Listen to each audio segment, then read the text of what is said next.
Hey guys, today I'm here to talk to you about my solar setup for the bowler.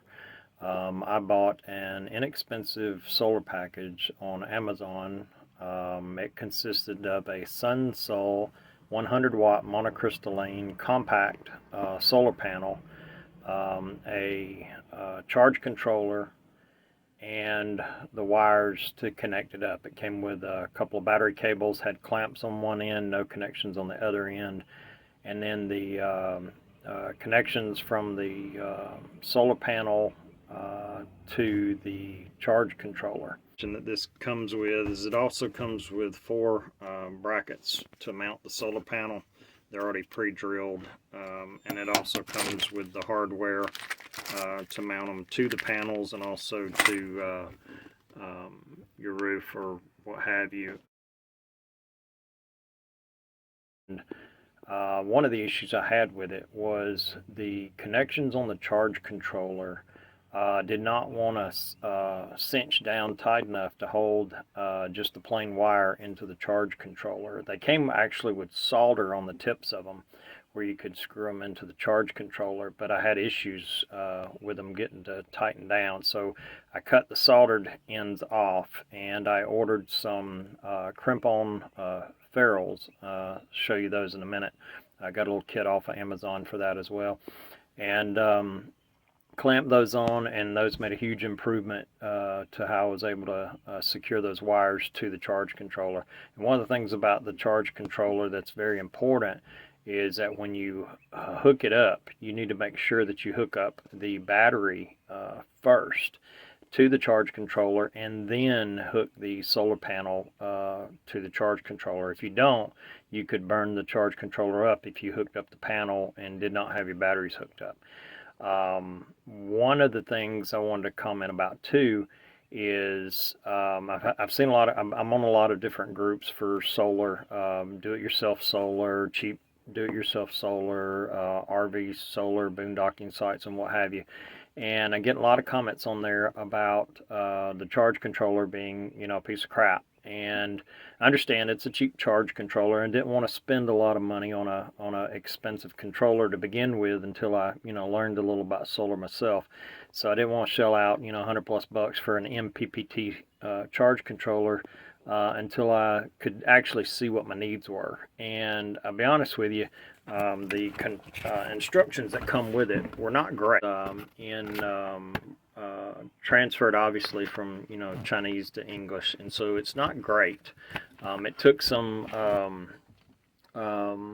digging into the specs to figure out exactly what some of the parameters of specifications were.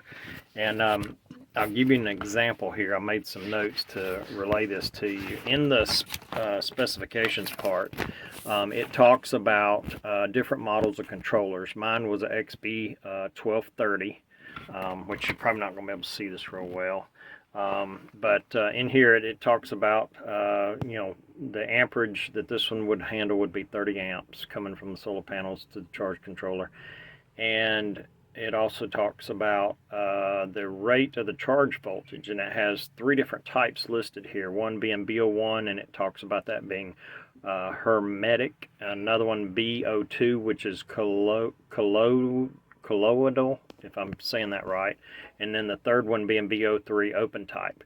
Now that didn't mean a whole lot to me. I'm familiar with AGM, sealed, and lithium batteries, and then the flooded type, the lead acid deep cycle. But what it did give along with those is the voltages right up underneath those.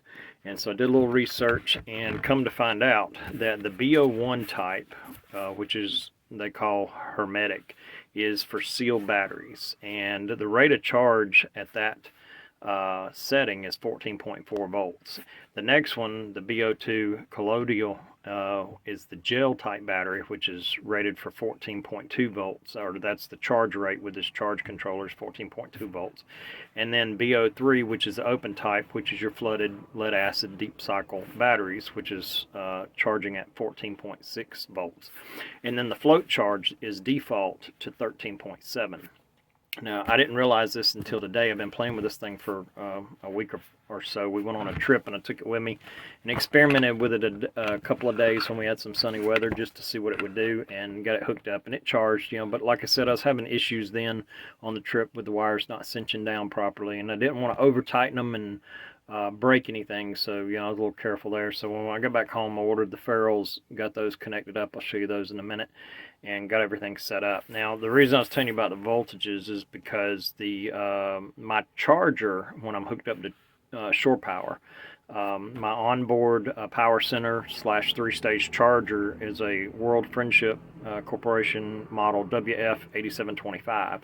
And it is a 3-stage charger, and it charges at 14.4 volts on bulk mode, and it'll charge that mode from speaking with the manufacturer for up to 4 hours. And then it'll this is if your batteries are depleted, and then it'll switch once it gets up to about 80% charge. After about 4 hours, it'll switch over to a 13.6 volt absorption mode, and then it'll charge for 44 hours. And once it gets up to 100%, it will switch down to a 13.2 volts, which is a float mode, and it'll charge there for 48 hours or more, just to keep it topped off. That's your trickle charge.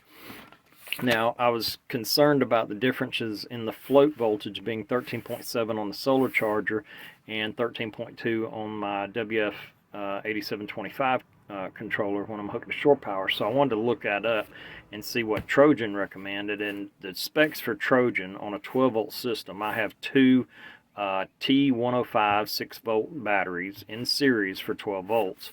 And Trojan recommends charging that 12 volt system to a bulk charge rate of 14.82 volts, a float charge at 13.5 volts, and then their equalized charge is 16.2 volts. I don't believe my WF8725 has an equalize mode, and I do not believe the charge controller that I have has the equalize mode either. I'm not 100% sure on that because the specs are a little bit hard to understand, being as it's a poorly translated Chinese to English set of instructions, and it shows in the instructions. But like I said, I took my time, went through it, did some research to find out what these different modes were. But I don't see a lot of difference between the solar charge controller float charge of 13.7 and the Trojan specs at 13.8. I don't think that 0.2 volts is going to matter that much. So I think that I'm going to be okay with this charge controller as long as I have it set for BO3, which is the open type flood lead acid batteries. And it'll even show you in the instructions, it'll take it step by step, showing you which each mode is. This is the main menu, and then here it shows you the float voltage, or I'm sorry, the current output, and then the load working mode, and then it shows the discharge connect voltage, or discharge reconnect voltage rather, and then it'll also show you the discharge voltage when the battery gets down to a certain point. It'll show you where it discharges, and then it'll show you the load working mode where you can set it on a timer. From my understanding, it's got a photo sensor in there so it can sense when it's daylight or dark, and you can set it to run from 0 hours all the way up to 24 hours. And then it's got a goes back to the home screen here. But what I did not understand, and it's not even in the instructions here. The instructions don't even show it, but if you flip through the menu of the controller, it gets to a mode where it shows B01, and that's, you know, again, that's for the sealed batteries charging at a 14.4 volts. So I pressed on the menu button and held it down for about 5 seconds, and then I found out I could scroll through the different stages, different battery types, B1, B2, or B3. So I set it up for B3, and when I did that, all the parameters changed in the various menu. Once you change it, you have to hold it down for another 5 seconds for it to retain that. I thought that when I hooked it up, it would automatically detect the battery type, but it did not. So anyway, just something out there. If you got one of these cheap charge controllers, mine came in a box like this. You know, it says made in China. Not very good on any specs or anything like that. There's three models that were available for mine. Actually, five models on a 12 volt, 12 or 24 volt. It was the XB1210, which is a 10 amp, the XB1220, which is a 20 amp, or the XB1230, which is a 30 amp. Then they also have two 48 volt mode models, which is the XB4810, XB4820. One's a 10 amp, one's a 20 amp. But anyway, I'm going to show you what I've got going on, and be right back. Okay, here's the SunSol 100 watt monocrystalline panel, and it's not huge like some of the panels are. This one's actually fairly small. I've actually got it upside down, but let me turn it around here and you can see the specs on it. It's SunSol, and it's rated maximum power is 100 watts, the Pmax, and then the power tolerance is plus or minus 3%. Open circuit voltage of 22.4. Voltage at Pmax is 18.2. Short circuit current is 5.91, and the current at Pmax is 5.51 amps. The maximum system voltage is 600 volts. The weight on this is, says 6.5 kilograms. I haven't converted that to see what it is in pounds, but it's not that heavy. I mean, it's got a little bit of weight to it, but it's not, you know, substantially heavy. But it is fairly small. I can actually put this inside our trailer, and actually when we're traveling I can actually put it underneath the seat cushions. I've got a spot where I can put it under seat cushions to kind of protect it, just so it doesn't get damaged going down the road. And then it's got the decent connectors. I forget the name of this type connector, but these connectors seem to be waterproof. It's got O-rings inside the connectors, and they seem to be pretty decent connectors. It's got the wire. Here's my charge controller. A little hard to see if you're not at the right angle, but if you look here right now, the solar panel is charging the battery. It's showing 13.5 volts on the main display screen. If you charge it, or if you go to the next screen, you'll see it's set at 13.7. The next screen, this would be the charge reconnect voltage, that if you depleted the batteries it would reconnect at 12 volts, and there it went back to the home screen, so I got to scroll back through. Only stays there. And then the next one would be charge disconnect. Right now it's set at 11.5, so if my batteries get down to 11.5 it'll disconnect. Let me scroll back through. It doesn't stay there very long. And there's the 24-hour mode. I can change that. And then here's your battery mode. This one's set to B3, and that's what I didn't know. You just hold it down for a few seconds. Let me go back to it. It doesn't give you much time. You hold it down for about 5 seconds, and then you can change the battery mode from B2, B1, and I'm just going to show you. I'm going to change it. So there we go. Let's see. You can see the voltage, I believe, changed to 14.4. Now it's in B mode 1. I'm going to put it back to battery mode 3. Hold it for 5 seconds, and it goes back to the home screen. So when you scroll back through, you'll see now it's changed to 14.6. So I think if you set it up correctly, I don't think you'll have any major problem with it. Obviously it's not as efficient as an MPPT, but I was surprised when I did some research on the internet about this. The difference in the efficiency is not huge. I mean, there is a significant amount of difference in the efficiency of an MPPT versus a PWM, but it's not huge, especially if you got a small system like this 100-watt panel that I've got. So I don't think this is necessarily a bad system. I gave I think it was a little over $100 for this system, for the panel, the wiring, the charge controller, and so far I'm happy with it. Here's my battery setup. I got 2 Trojan T105s in series, and you can see right now I just got it clamped. I'm going to switch those clamps out for some O-ring connectors that I can clamp those down with the nuts on the battery terminals and make that a more permanent installation.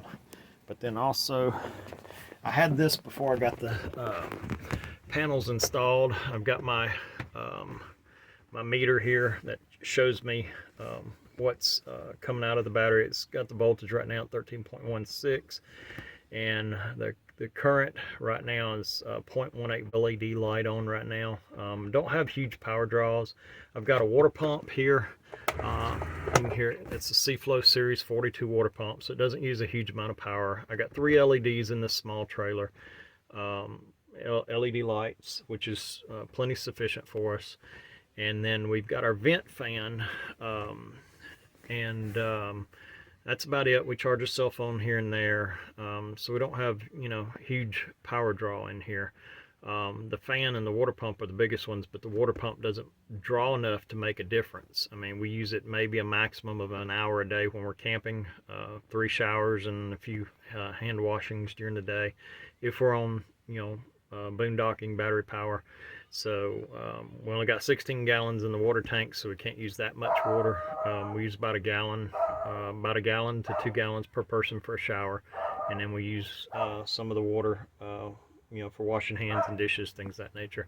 If you see here, these settings on here, we went on a week's trip, and in the entire week, of course, we were on shore power a good part of this trip, but you can see it still measures, you know, what power we've used out of the battery. We got 2.3 watts, 105 watt hours, and the current draw, which is 0.18 amps. So we're not using a ton of energy out of these batteries. So with this little solar setup, I believe I could probably camp, you know, for a week off grid easily. Even with some cloudy days in there, I don't think I'll have any problem keeping my batteries topped up. Like I said, the only other thing I can think of that we really use would be charging cell phones and maybe charging a laptop here and there. This thing is my fan. I've got the standard Higgs fan, and I'm about to change that out. It uses 1.6 amps, and it doesn't move very much air at all for the amount of amps it draws. Just not a very good fan, but I'm fixing to change it out, and I'm going to put this computer fan up here. This computer fan uses, I believe it's 0.45 amps, if I remember right, and I think it rotates at about 3,000 RPM or 3,500 RPM, and it, according to the specs, it moves 100 plus CFM. And I got this off of Amazon. I think I paid about $15 for it. And if you do this, make sure you get one that is a 2-wire, not a 3-wire. I made the mistake of buying one previously that was a 3-wire, and the wires wasn't color coded, and if you hook it up incorrectly, it'll burn the fan up. But this particular one here is well marked, you know, black and red wires, and it's got reverse protection on it, so if you hook it up backwards, it won't burn the fan up, it just won't run. But I'm gonna swap that out, and I'll put another video into that. But anyway, just wanted to show you the video about mainly about the charge controller and the voltages. The other thing I wanted to show you is the kit that I bought to put the wires together. And I got this, pardon the camera movement, I got this off of Amazon, and came with I think it was 1,200 something pieces of these ferrules, and they go from, I think it was down around 18, actually no, I think it was 22 gauge all the way up to I don't remember the largest size it came up to. I want to say it was 1/0 or 2/0, maybe not that big, but I looked at several different ones. But this one got my attention because not only did it come with the crimping tool to make the square crimp connection, and you can see the square crimp die in there, but it also come with this nice pair of spring-loaded wire strippers and the case, and all that was, you know, I think it was $19.99 is what I paid for that. So not bad at all for what all you get for 19 bucks. But anyway, but again, what I bought for the solar setup was the SunSol 100-watt monocrystalline solar panel with a 30 amp PWM charge controller.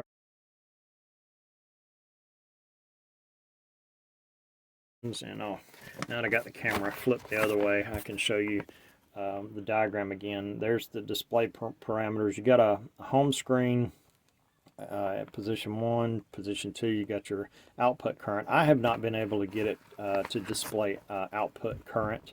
I actually hooked up something to the output side of the charge controller. Actually, that computer fan I was just showing you, and could not get it to read amps at all. It does read the load working mode, it does read the discharge recovery voltage, the discharge cutoff voltage, and the load working mode, and then before it goes back to home screen it shows you the battery type. So I actually kind of like that it gives me the option to switch the battery types.